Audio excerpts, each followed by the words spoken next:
Bangotan ko pusiere mi kasi kikpare ko wem fom kporo ke mi ki sanga kaba ya fon Jehova mo di wongore mkpobun.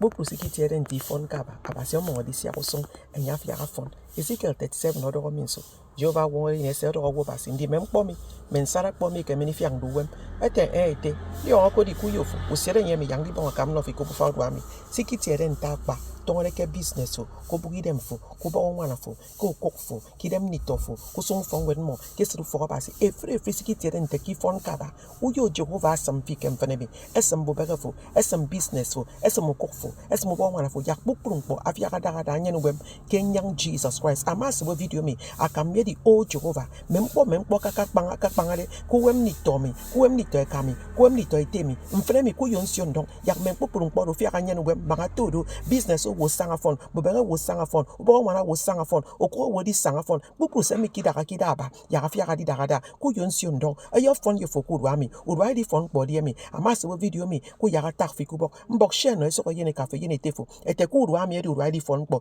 Jehova mo di twa fi mbom afosene meni se amen amas wo video mi mbok mo yum fi like mo yum fi share abasi odi on fi drop a comment. God bless you.